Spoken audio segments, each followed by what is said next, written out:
3. 破られた農夫の夢。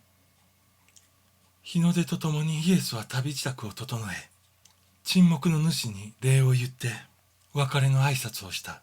この時の二人にとってもはや別れの悲しみはひとかけらも感じられなかった。聖なる雰囲気が二人を包み込んでいたからである。昨夜の不思議な体験が二人に魂を全く一つに結びつけてしまったのである。イエスの姿が見えなくなってから、忍者は例の崖の縁へ行き、北の方角に広がっているガリラヤ地方に手を伸ばし、何時間も長い間祝福を続けていた。沈黙の誓いを守る期間中であったので、彼は喜びと感謝の気持ちを言葉で表すことができなかったからである。暑い日が差し込む昼頃になって、ようやく神への感謝と賛美を終えた。イエスは山から山間へ降りて行き、歌を歌いながら自由の身になったことを喜んだ。道すがら珍しい花を見ては、その形の美しさに驚嘆した。彼は鳥に向かって話しかけ、鳥もイエスの甘い澄んだささやきに聞き惚れるのであった。イエスは時々笛や歌声で鳥に応えることもあった。彼は喜び勇んで旅を続けた。一人の少年が旅の仲間に加わった。まだ14歳にもならない子供であったが、ガリラヤのことをあれこれと語ってくれた。この時の少年にはまだ知る由もなかったのであるが、将来イエスの70人弟子の一人に加わることになるのである。この少年とは道の曲がり角のところで別れた。昼近くになった頃、ペトエルという名の旅人に出会った。彼はちょうどエルサレムへ巡礼に行くところであった。ペトエルの目的は、捧げ物を奉納してから一人で荒野に行き、断食と祈りをしながらメシア、救世主の到来を待つことであった。イエスは昨日までの3日間を山の中に立てこもっている不思議な忍者のもとで過ごしてきたことを話して聞かせた。ペトエルは驚いて言った。こりゃ驚いた。あの忍者と3日間も一緒だなんて。イエスは彼に尋ねた。どうしてそんなことを言うんですか？ペトエルは答えて言った。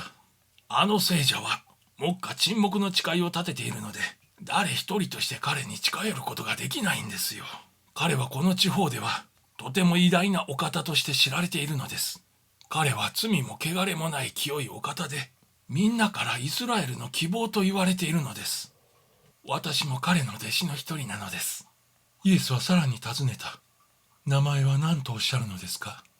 ザカリアという祭司の子供、ヨハネと言います。それが実に不思議なことがあったんだそうです。彼が生まれる時、偉大な人物が出現したことを表す不思議な印があったとか言われているのです。そんなわけで彼は日の打ちどころのない青年時代を過ごし、他の者のように誘惑にも負けず、いつも人里離れたところで清らかな生活を続けているのです。イエスはすかさず言った。あなたはそのお方を何とお考えですか？今は言えません、旅の若い方。あなたの部族、イスラエルの12部族、もう名前も伺っておりません。このことはどなたにも言わないでいただきたいのですが。イエスは絶対に口に出さないと約束すると、ペトエルは答えて言った。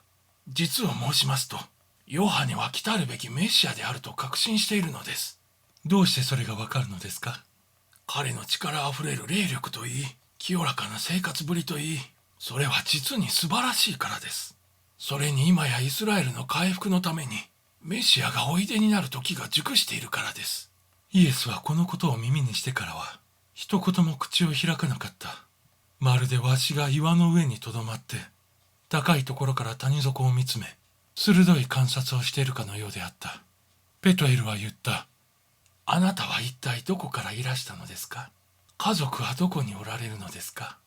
ペトエルは同じことを3度も聞いた。イエスはゆっくりと口を開いて言った。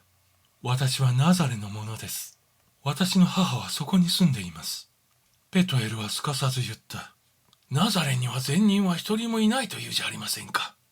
ペトエルの表情は次第に暗くなっていった。明らかにナザレ人と一緒に歩いているという不快感を表していた。イエスは微笑みながら言った。霊は思いのままに振る舞います。ですから善なる霊は地域や部族などによって縛られることはありません。私の母などはナザレにいながら、それは素晴らしく善良な女です。それだけではありません。ナザレの大部分の人々は、実に正しい生活を送り、エルサレムで名高い義人よりは、はるかに優れているのです。ナザレ人はどちらかといえば、単純なのですよ。農夫ですからね。ペトエルはすっかり度肝を抜かれてしまった。彼は愚かにも、汚れたナザレ人という噂だけを信じ、そのような人間と一緒に旅をしてはたまらないと思っていたのである。自称聖人ペトエルは、どうしても一緒に旅をしたくないというのでイエスは、兄弟よ、神様の祝福がありますように、と言ってペトエルから離れていった。